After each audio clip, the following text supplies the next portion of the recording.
명절이나 제삿날이면 온 집안에 진동하는 그 지독한 기름 냄새가 사실은 저를 서서히 죽여가던 수위의 냄새였다는 걸 그때의 저는 왜 몰랐을까요?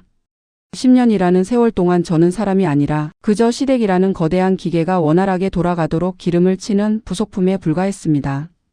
차가운 새벽 공기를 가르며 주방 불을 켤 때마다 제 영혼은 조금씩 타들어갔지만 저는 그것이 만며느리의 숙명인 줄로만 알았습니다. 제 손등에 튄 뜨거운 기름보다 제 가슴 속에 고인 눈물이 더 뜨거웠음에도 저는 그저 담담하게 전을 뒤집고 나무를 묻혔습니다.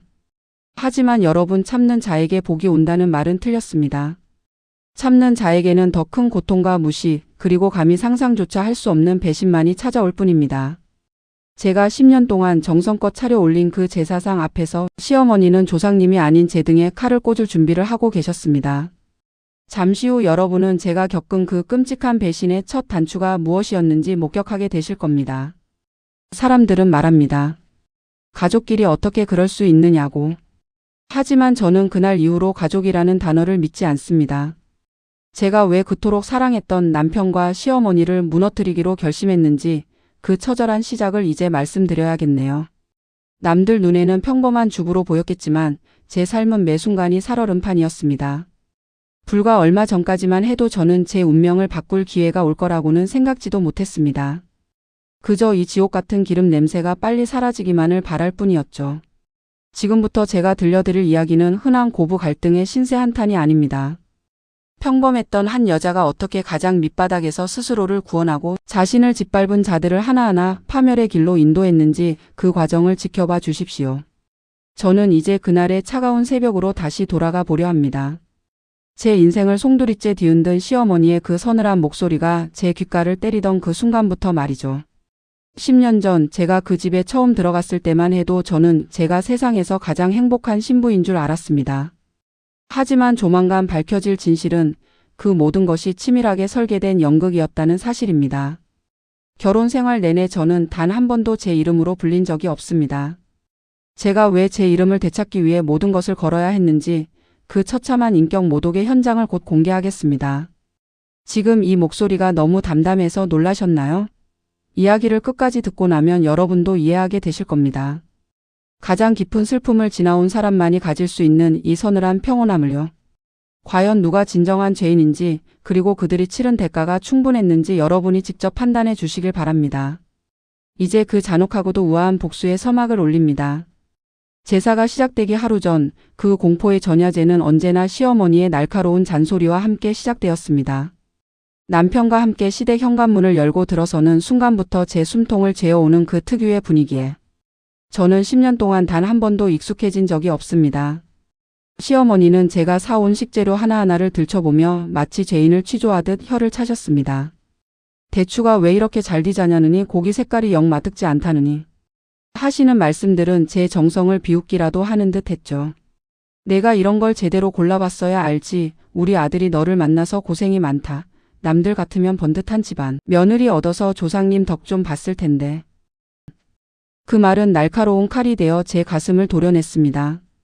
제가 대학을 나오고 남부럽지 않은 직장을 다니고 있었다는 사실은 그분께 아무런 의미가 없었습니다. 그저 당신 아들이 은혜를 베풀어 데려온 보잘것없는 여자, 그것이 시어머니가 규정한 저의 정체성이었습니다. 제가 아무리 새벽같이 일어나 나무를 다듬고 밤늦도록 기름 냄새를 맡으며 서 있어도 시어머니는 결코 만족하는 법이 없었습니다. 오히려 제가 힘들어하는 기색을 보일수록 더 혹독하게 몰아세우셨죠. 마치 제가 지쳐 쓰러지는 모습을 보는 것이 당신의 유일한 유인 것처럼 보였습니다. 하지만 여러분, 시어머니가 이토록 저를 몰아세운 데에는 단순히 성격이 고약해서가 아닌 다른 목적이 숨어 있었습니다. 조만간 드러나게 될 그 소름 끼치는 진실을 듣게 되시면 여러분도 저처럼 온몸이 떨리실 겁니다. 어쩌면 그때 그분의 눈빛 속에서 저는 읽었어야 했습니다. 저를 가족으로 생각하는 것이 아니라 언제든 쓰고 버릴 수 있는 소모품으로 여기고 있다는 그 서늘한 진실을요. 하지만 저는 바보같이 믿었습니다. 제가 더 노력하면, 제가 더 죽어라 헌신하면 언젠가는 제 진심을 알아주실 거라고요. 하지만 제 진심이 얼마나 처참하게 짓밟히고 조롱당했는지 곧 목격하게 되실 겁니다. 시어머니의 가스라이팅은 시간이 갈수록 점점 교묘해졌습니다. 제가 경제활동을 하는 것조차 여자가 밖으로 돌면 집안 기운이 센다며 그만두게 하셨고, 그렇게 저를 사회적으로 고립시킨 뒤에는 돈도 못 벌어오는 게 입만 살아있다며 저를 벼랑 끝으로 밀어 넣으셨습니다. 이 지옥 같은 전야제가 어떻게 제 인생의 가장 끔찍한 악몽으로 변하게 되는지 그 결정적인 사건의 실체가 이제 서서히 드러납니다. 지금 제가 하는 이 말들이 그저 흔한 하소연처럼 들리시나요? 아니요, 이건 제가 10년 동안 차곡차곡 쌓아온 복수의 명분입니다. 이제 그 명분이 어떻게 서슬퍼런 칼날이 되어 그들의 목을 겨누게 되는지 그 처절한 복수의 과정을 하나씩 보여드리겠습니다. 당장이라도 무너질 것 같던 제가 어떻게 그들의 머리 꼭대기 위에서 웃을 수 있게 되었는지 그 전말이 공개됩니다. 주방에서 제가 기름 냄새에 질려 헛구역질을 하고 있을 때 거실에서는 평온한 TV 소리와 함께 남편의 웃음소리가 들려왔습니다. 소파에 길게 누워 귤을 까먹으며 야구 중계에 몰입한 남편의 뒷모습은 마치 저와는 다른 세계에 사는 사람 같았습니다. 10년 전 제가 사랑해서 평생을 약속했던 그 남자는 시댁 문턱만 넘으면 아내가 아닌 어머니의 아들로 완벽하게 회귀했습니다. 가끔 제가 부르터진 손을 보여주며 조금이라도 도와달라 눈짓을 하면 그는 오히려 귀찮다는 듯 인상을 썼습니다. 당신이 좀 참아, 우리 엄마 성격 알잖아. 당신이 나서서 해봤자 잔소리만 더 들어. 그 비겁한 외면이 제 가슴에 얼마나 큰 구멍을 내는지 그는 전혀 관심이 없었습니다. 남편에게 저는 아내라기보다 어머니의 비위를 맞추고 집안의 굳은 일을 대신 처리해주는 편리한 관리인이었습니다. 제가 시어머니의 가스라이팅에 영혼이 깎여나갈 때도 그는 엄마가 틀린 말 한 건 아니지라며 오히려 거들곤 했죠. 방과는 때로 직접적인 폭력보다 더 잔인합니다. 믿었던 사람의 침묵은 세상 그 무엇보다 차갑고 날카로운 무기가 되어 제 심장에 박혔습니다. 하지만 이 남자가 소파에 누워 태평하게 리모컨만 돌리고 있던 그 순간에도 제 뒤에서는 제가 상상조차 할 수 없는 추악한 공모가 진행되고 있었습니다. 조만간 밝혀질 이야기지만 이 남자는 제가 이토록 헌신하며 지켜온 가정을 한순간에 배신할 준비를 이미 끝내놓은 상태였습니다. 제가 시어머니 앞에서 고개를 숙이고 있을 때 그는 제 등 뒤에서 누구와 어떤 연락을 주고받고 있었을까요? 소파와 한 몸이 된 채 게으름을 피우던 그 모습은 어쩌면 저를 완벽하게 속이기 위한 가장 비겁한 연기였을지도 모릅니다. 이 남자가 제가 건넨 이혼 서류 앞에서 어떤 추악한 표정을 짓게 되는지 그 통쾌한 몰락의 순간을 이제 곧 생생하게 전해드리겠습니다. 남편은 늘 말했습니다. 우리 집안이 원체 유별나서 그래, 당신이 이해해. 하지만 저는 이제 이해하기를 거부합니다. 이해는 사람과 사람 사이에 하는 것이지 괴물과 인간 사이에 하는 것이 아니니까요. 제 침묵이 길어질수록 그는 제가 영원히 그 자리에 머물 줄 알았겠지만 그것은 그의 오판이었습니다. 비겁한 방관자가 치러야 할 대가는 그가 상상하는 그 이상이 될 것이며 그 처절한 대가의 시작이 바로 눈앞에 다가와 있습니다. 과연 그가 끝까지 그 평온한 웃음을 유지할 수 있을지 지켜봐 주시기 바랍니다. 주방에서 나무를 묻히던 제 손이 파르르 떨리기 시작한 건 앞치마 주머니 속에서 울린 진동 소리 때문이었습니다. 친정 언니의 비명 섞인 목소리. 아버지가 위독하시니 당장 병원으로 오라는 날벼락 같은 소식이었습니다. 심장이 발등까지 툭 떨어지는 기분으로 서둘러 옷을 챙겨 입으려는데 등 뒤에서 시어머니의 서늘한 음성이 꽂혔습니다. 어디 가느냐, 지금 제사상이 코앞인데 집안을 비우겠다는 거냐.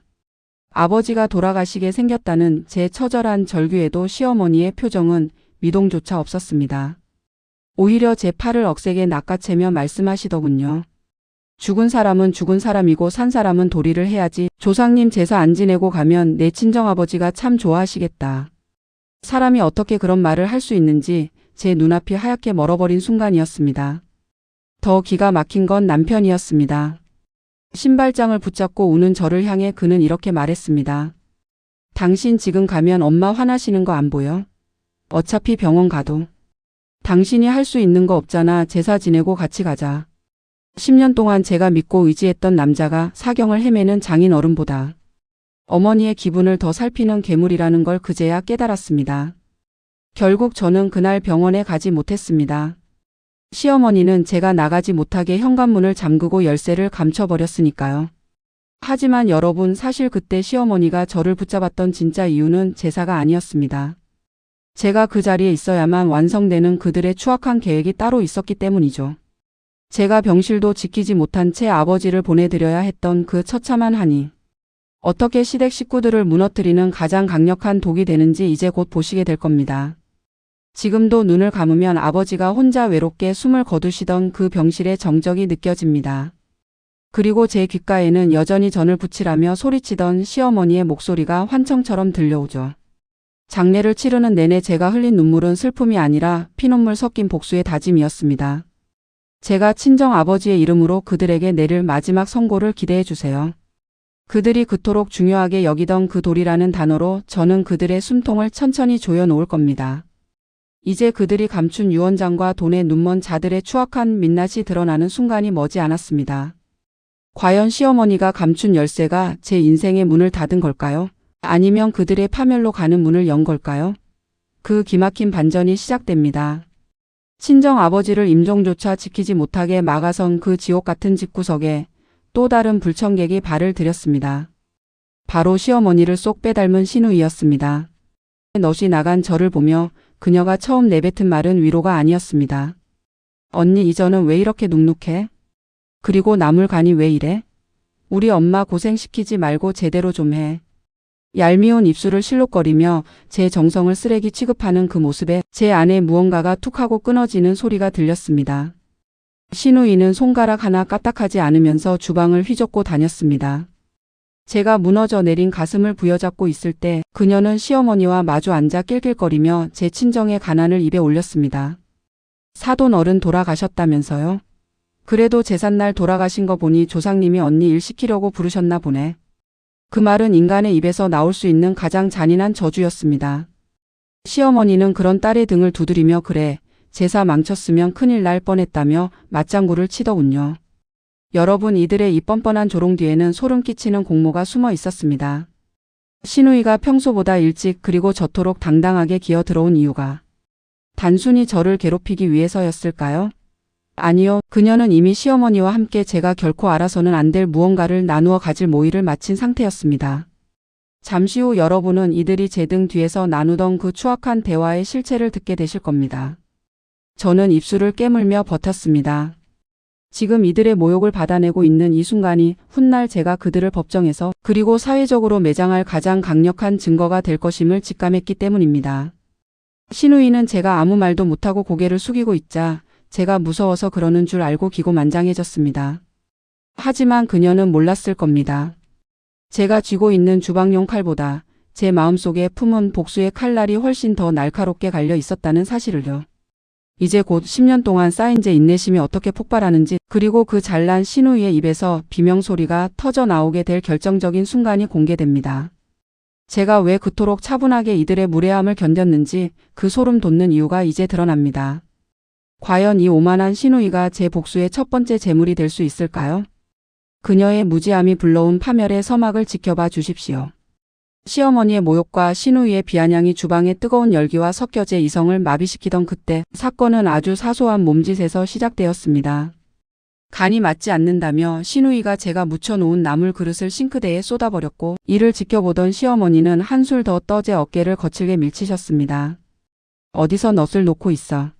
내 애비 죽은 게 무슨 벼슬이라고 여기서 초상을 치러.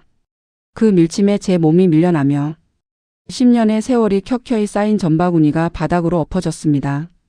순간 주방에 정적이 흘렀습니다. 바닥에 뒹구는 노란 전들이 마치 제 짓밟힌 자존심처럼 보였습니다. 시어머니는 떨어진 음식들이 아깝다며 제 머리채를 잡으려 손을 뻗으셨지만 저는 그 손을 허공에서 낚아챘습니다. 10년 만에 처음으로 마주한 그분의 눈동자는 경악으로 물들었죠. 저는 바닥에 뒹구는 앞치마를 밟고 일어섰습니다. 오늘 조상님 밥은 당신들이 직접 차려 드세요. 더러워서 못해 먹겠으니까. 제 입에서 나간 말은 얼음처럼 차갑고 단단했습니다. 경악하는 신우이와 입을 벌린 채 굳어버린 남편을 뒤로하고 저는 가스레인지 불을 하나하나 껐습니다. 활활 타오르던 불길이 사그라드는 그 짧은 찰나 제 가슴 속에는 그보다 훨씬 거대한 분노의 불길이 번지고 있었습니다. 하지만 여러분, 제가 단순히 화가 나서 집을 나간 거라고 생각하시나요? 아니요. 제가 전바구니를 엎으며 바닥을 향해 고개를 숙였던 그 짧은 순간 저는 시어머니의 치마폭 사이로 떨어진 낯선 열쇠 꾸러미 하나를 발견했습니다. 그 열쇠가 제가 그토록 찾아 헤매던 진실의 문을 여는 도구가 될 줄은 아무도 몰랐을 겁니다. 잠시 후 여러분은 제가 그 아수라장 속에서 어떻게 그들의 파멸을 결정지을 치명적인 단서를 손에 넣었는지 목격하게 되실 겁니다. 제가 앞치마를 집어 던진 건 단순한 가출이 아니라 치밀하게 설계된 전쟁의 선포였습니다. 남편이 제 팔을 붙잡으며 너 미쳤어? 지금 제사가 코앞인데 어디를 가? 라고 소리쳤지만 저는 그 손을 가차없이 뿌리쳤습니다. 10년 동안 저를 가두었던 그 지옥 같은 주방의 문이 열리고 저는 제 인생에서 가장 시원하고도 서늘한 공기를 들이마셨습니다. 이제 곧 맨발로 집을 뛰쳐나온 제가 향한 곳이 어디인지 그리고 그곳에서 기다리고 있던 충격적인 조력자의 정체가 공개됩니다. 10년의 억압을 깬 이 폭발이 과연 어떤 연쇄 반응을 일으켜 그들의 성벽을 무너뜨릴지 그 짜릿한 반격의 시작을 지켜봐 주십시오. 뒤에서 터져 나오는 시어머니의 비명과 남편의 고함 소리를 뒤로하고 저는 현관문을 박차고 나왔습니다. 구두를 챙겨 신을 정신조차 없어 현관에 놓인 낡은 슬리퍼를 대충 걸친 채였습니다. 엘리베이터를 기다릴 여유도 없어 비상계단을 단숨에 뛰어 내려왔습니다. 10년이라는 긴 세월 동안 저를 올가매던 그 집에서 벗어나 차가운 밤 공기를 마주한 순간 제 안에서 무언가 울컥 뜨거운 것이 치밀어 올랐습니다. 그것은 슬픔이 아니라 드디어 살아있다는 생경한 감각이었습니다. 아파트 단지를 벗어나 정처 없이 달렸습니다. 발바닥에 닿는 보도블록의 딱딱한 감촉과 발목을 스치는 밤바람이 마치 저를 응원하는 것만 같았죠. 사람들은 맨발의 슬리퍼 차림으로 울먹이며 달리는 저를 이상하게 쳐다봤지만 상관없었습니다. 제 머릿속에는 오직 하나, 아까 주방 바닥에서 낚아챈 그 은색 열쇠 꾸러미 생각뿐이었으니까요. 하지만 여러분, 제가 그저 감정에 휩쓸려 무작정 도망친 걸까요? 아니요, 저는 이미 목적지를 정해두고 있었습니다. 제가 향한 곳은 친정도 친구의 집도 아니었습니다. 잠시 후 여러분은 이 낡은 열쇠가 인도한 뜻밖의 장소 그리고 그곳에서 마주한 시어머니의 소름 끼치는 이중성에 대해 듣게 되실 겁니다. 제가 왜 그 차가운 밤거리를 헤매면서도 입가에 서늘한 미소를 띠고 있었는지 그 전말이 곧 드러납니다. 택시를 잡아 타고 도착한 곳은 시내 외곽의 한 오래된 오피스텔 앞이었습니다. 시어머니가 가끔 기도하러 간다며 비밀스럽게 드나들던 그곳. 제 손에 쥐어진 이 열쇠가 그 문을 여는 순간 10년 동안 제가 쌓아온 모든 인내심은 가장 잔혹한 복수의 칼날로 변하게 됩니다. 시어머니가 그토록 숨기고 싶어 했던 그리고 우리 가족의 인생을 송두리째 바꿔놓을 거대한 음모의 실체가 이제 서서히 베일을 벗습니다. 그 문을 열기 직전 저는 제 손을 가만히 내려다보았습니다. 전을 붙이느라 기름독이 오른 손 하지만 이제 그 손은 더 이상 나무를 묻히는 손이 아닙니다. 그들의 추악한 성벽을 무너뜨릴 기폭제를 터뜨릴 손이죠. 과연 그 문 뒤에는 무엇이 저를 기다리고 있었을까요?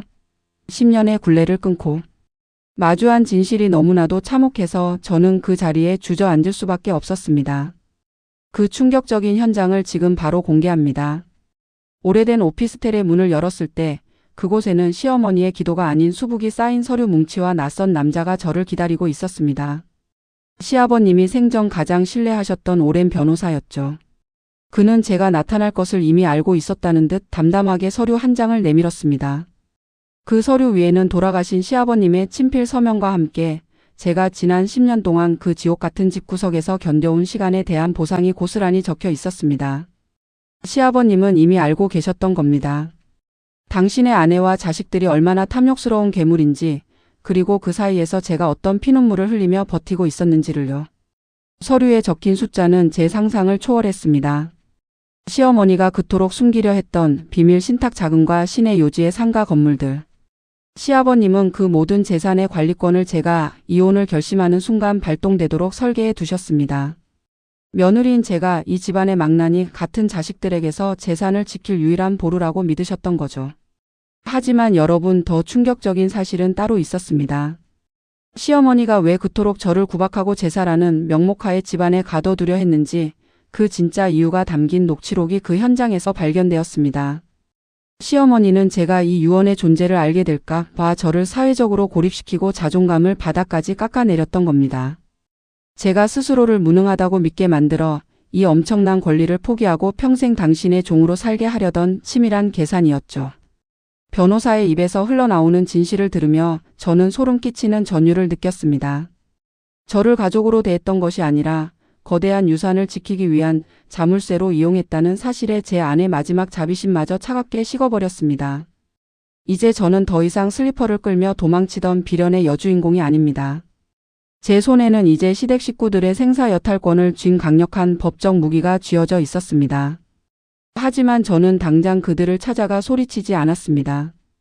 복수는 가장 달콤할 때, 그리고 상대방이 가장 방심하고 있을 때 날려야 하는 법이니까요. 잠시 후 여러분은 제가 이 막강한 힘을 이용해 어떻게 시어머니와 남편, 그리고 시누이를 단 한 번의 파멸의 구렁텅이로 몰아넣는지 보게 되실 겁니다. 10년 동안 저를 가두었던 그들의 탐욕이 이제는 그들의 목을 조르는 밧줄이 되어 돌아갑니다. 제가 준비한 이 우아하고도 잔인한 복수의 시나리오가 어떻게 시작되는지 그 첫 번째 단계를 기대해 주십시오. 시어머니가 그토록 사랑하던 돈과 명예가 모래성처럼 허물어지는 소리가 이제 들리기 시작할 겁니다. 그들이 제가 없는 주방에서 어떤 추악한 축제를 벌이고 있는지 그 역겨운 현장으로 여러분을 초대합니다. 제가 그 차가운 오피스텔에서 피눈물을 삼키며 진실을 마주하고 있을 때 제가 빠져나간 시댁 주방에서는 기괴한 풍경이 펼쳐지고 있었습니다. 제사가 망가졌다고 통곡하며 저를 저주할 줄 알았던 그들은 놀랍게도 제가 차려놓은 제사 음식을 안주 삼아 술판을 벌이고 있었습니다. 거실에 설치된 홈캠 앱을 통해 본 그들의 모습은 인간이 아니라 탐욕에 찌든 괴물 그 자체였습니다. 시어머니는 제가 뒤엎은 전들을 치우기는커녕 남편과 시누이에게 술을 따르며 드디어 그 눈엣가시 같은 물건이 제 발로 나갔다며 껄껄 웃어댔습니다. 시누이는 한술 더 떴습니다. 엄마, 이제 그 언니 없으니까 아빠가 남긴 상가들 다 우리 거네. 그 답답한 여자가 쥐고 있었으면 국물도 없었을 텐데 알아서 떨어져 주니 얼마나 고마워. 그들은 제가 가출함으로써 모든 상속 권리를 포기한 것이라 착각하고 있었습니다. 남편 또한 다르지 않았습니다.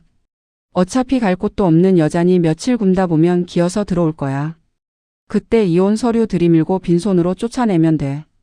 10년을 함께 산 아내에 대한 걱정은커녕 어떻게 하면 저를 더 처참하게 버릴까 궁리하는 남자의 목소리를 들으며 저는 결심했습니다. 이 축제를 피해 장례식으로 바꿔주겠다고요. 여러분, 이들이 이토록 즐거워하는 이유가 단순히 재산 때문이었을까요? 아니요, 그들은 제가 시아버님의 유언장 내용을 절대 알 수 없을 거라 확신하고 있었습니다. 하지만 그들이 놓친 치명적인 실수가 하나 있었습니다. 그들이 술잔을 부딪히며 축배를 들던 그 순간 제가 변호사와 함께 작성한 자산 동결 및 유무상통 효력 정지 가처분 신청서가 법원으로 발송되고 있었다는 사실입니다. 잠시 후 여러분은 이들이 누리고 있던 그 화려한 권력이 단 1초 만에 신기루처럼 사라지는 그 짜릿한 반전의 순간을 목격하게 되실 겁니다. 저는 화면 속 그들의 웃음소리를 들으며 아주 천천히 그리고 정성스럽게 다음 단계를 준비했습니다. 시어머니가 가장 아끼는 보석함, 남편의 외제차, 그리고 시누이가 제 돈을 훔쳐 산 명품 가방들까지. 그들이 가족이라는 이름으로 저에게서 갈취해간 모든 것들이 하나둘씩 압류 목록에 올라갔습니다. 그들은 아직 모르고 있었습니다. 자신들이 마시고 있는 그 술이 자신들의 인생에서 마지막으로 누리는 호사라는 것을요. 이제 곧 지형이 없는 빈 주방에서 기세등등하게 저를 비웃던 그들이 제가 보낸 법정 대리인과 함께 등장한 저를 보고 어떤 표정을 짓게 될까요? 10년의 인내 끝에 찾아온 이 서늘한 복수의 밤이 그들에게는 영원히 깨지 않는 악몽이 될 것입니다. 그들이 믿었던 모든 돈줄이 끊기고 서로를 탓하며 찢어지는 추악한 몰락의 현장이 이제 막 시작됩니다. 과연 이 축제가 끝날 때쯤 그들 곁에 남는 것이 무엇일지 지켜봐 주십시오. 그들의 파멸은 이제 겨우 서막을 올렸을 뿐입니다. 가출한 지 이틀째 되는 날 시댁 식구들이 한창 제 재산을 어떻게 나눠 가질지 머리를 맞대고 있을 시간. 저는 평소처럼 구분 등이 아닌 가장 당당한 걸음걸이로 그 집 문을 열었습니다. 거실에는 여전히 제가 차려놓은 나물과 고기들이 술안주로 널브러져 있었고 저를 발견한 시어머니는 기다렸다는 듯 소리를 지르며 달려오셨죠. 이 물건이 어디라고 기어들어와. 빈손으로 나가겠다고 각서 쓰기 전엔 발도 못 붙일 줄 알아. 하지만 제 곁에 선 정장 차림의 남자들이 서류 가방을 열자 시어머니의 고함은 비명처럼 잦아들었습니다. 제 등 뒤에서 나타난 이들은 제가 선임한 변호사팀과 자산관리사들이었습니다. 거실 소파에 앉아 비웃던 남편과 시누이도 범상치 않은 분위기에 벌떡 일어섰습니다. 저는 그들의 일그러진 얼굴을 하나하나 눈에 담으며 품 안에서 시아버님의 유언장 사본과 비밀 신탁 서류를 꺼내 테이블 위에 던졌습니다. 각서는 제가 아니라 당신들이 써야 할 것 같은데요. 그동안 제 동의 없이 빼돌린 시아버님 상가 임대료와 생활비, 그리고 지금 이 집까지 전부 환수 대상이니까요. 그 순간의 정적을 저는 평생 잊지 못할 겁니다. 시어머니의 얼굴은 핏기가 가시다 못해 잿빛으로 변했고 남편은 유언장에 적힌 제 이름을 확인하더니 손을 부들부들 떨기 시작했습니다. 그들이 그토록 무시했던 돈 한 푼 못 벌어오는 며느리가 사실은 그들의 생주를 쥐고 있는 주인님이었다는 사실이 증명되는 순간이었죠. 하지만 여러분, 이건 시작에 불과했습니다. 제가 들고 온 서류 뭉치 속에는 그들이 지난 10년 동안 저를 속이고 공모했던 횡령과 배임의 증거들이 촘촘하게 박혀 있었습니다. 신우이가 이게 다 조작이야. 아빠가 왜 언니한테 이런 걸 줘? 라고 소리치며 달려들려 했지만 제 변호사가 내민 법원 고소장을 보고는 그대로 주저앉고 말았습니다.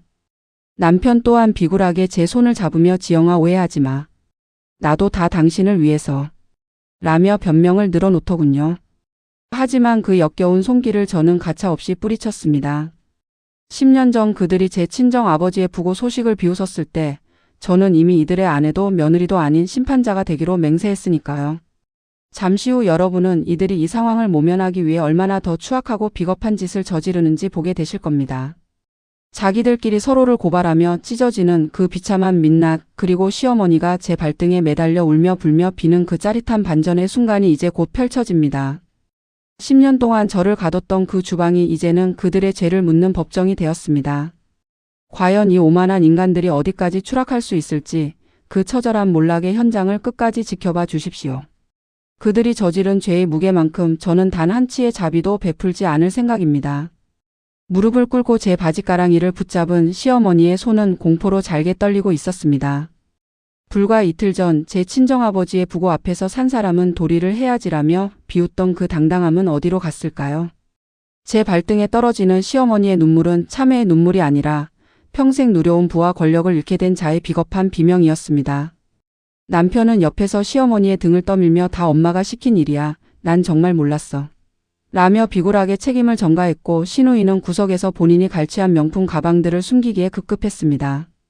가족이라는 허울 아래 서로를 핥히고 헐뜯는 그들의 추악한 민낯을 보며 저는 10년 만에 처음으로 소리 없이 웃었습니다. 제가 느꼈던 갈증이 비로소 해소되는 기분이었죠. 저는 준비해온 서류를 시어머니의 면전에 한 장씩 뿌렸습니다. 증여 무효 소송 횡령 고소장, 그리고 남편의 외도 사실이 담긴 이혼 소장까지. 그들이 제 등 뒤에서 나누었던 추악한 음모의 대가는 이 집에서 빈손으로 쫓겨나는 것뿐만 아니라 법의 심판을 받는 것까지 포함되어 있었습니다. 여러분, 사람들은 말합니다. 그래도 가족인데 너무한 것 아니냐고. 하지만 저는 그날 그 거실에서 깨달았습니다. 진정한 복수는 그들을 죽이는 것이 아니라 그들이 그토록 목숨처럼 아끼던 돈과 명예라는 가짜 신을 빼앗고 서로를 증오하며 살아가게 만드는 것이라는 사실을요. 시어머니가 그토록 중요하게 여기던 그 제사상 위에는 이제 조상님 대신 그들의 파멸을 증명하는 법원 서류들만이 가득했습니다. 이제 이 집의 주인은 더 이상 그들이 아닙니다.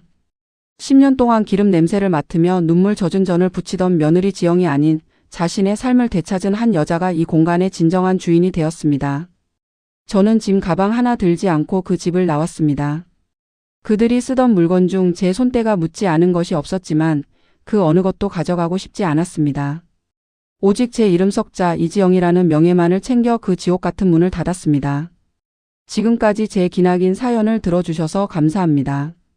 10년의 인내와 서늘한 복수의 끝에서 제가 배운 것은 나를 지킬 수 있는 사람은 오직 나 자신뿐이라는 사실입니다. 여러분도 누군가를 위해 자신을 지워가고 있다면 부디 제 이야기가 작은 용기가 되었기를 바랍니다. 그 집의 문을 닫고 나온 지 어느덧 몇 달이 흘렀습니다. 이제 제 아침은 더 이상 시어머니의 날카로운 호출이나 지독한 기름 냄새로 시작되지 않습니다. 대신 창가에 놓인 작은 화분에서 피어오르는 은은한 꽃향기와 제가 직접 내린 시원한 커피 향이 제 방을 채우고 있죠. 10년 만에 처음으로 제 이름이 적힌 명함을 만들었고 시아버님이 남겨주신 자산은 이제 저와 같은 처지에 놓인 여성들을 돕는 상담센터를 세우는 밑거름이 되었습니다. 가끔 들려오는 소식에 의하면 그들은 여전히 서로를 탓하며 법정을 드나들고 있다고 합니다. 남편은 비어버린 통장을 보며 뒤늦게 후회 섞인 메시지를 보내오지만 저는 그 메시지를 읽지도 않고 삭제합니다. 제 인생의 페이지에서 그들은 이미 오래전에 지워진 오타일 뿐이니까요. 복수란 결국 상대를 파멸시키는 것을 넘어 내가 그들이 없는 세상에서 얼마나 더 빛나고 행복하게 살 수 있는지를 보여주는 과정이라는 걸 이제야 깨달았습니다. 친정 아버지의 묘소에 다녀오던 길 하늘이 유난히도 푸르더군요. 아버지가 제게 주지 못해 미안해 하셨던 그 평온을 저는 이제 제 스스로의 힘으로 지켜나가고 있습니다. 긴 터널을 빠져나온 제 목소리가 여러분에게 어떻게 닿았을지 모르겠습니다. 하지만 분명한 건 어떤 어둠 속에서도 빛을 찾는 의지만 있다면 문은 반드시 열린다는 사실입니다. 저의 서늘했던 복수극은 여기서 마침표를 찍지만 인간 이지영의 진짜 이야기는 이제 막 첫 문장을 시작했습니다. 지금까지 여러분의 고민과 함께하는 끝내 남은 사연 채널이었습니다. 억눌린 가슴 속 이야기를 들어줄 곳이 필요할 때 언제든 이곳을 찾아주세요. 여러분의 구독과 좋아요, 그리고 정성 어린 댓글은 제가 또 다른 진실된 목소리를 세상에 전하는 큰 힘이 됩니다. 알람 설정을 통해 다음 사연도 놓치지 마세요. 시청해 주셔서 진심으로 감사합니다. 여러분의 오늘이 어제보다 더 평온하기를 바랍니다.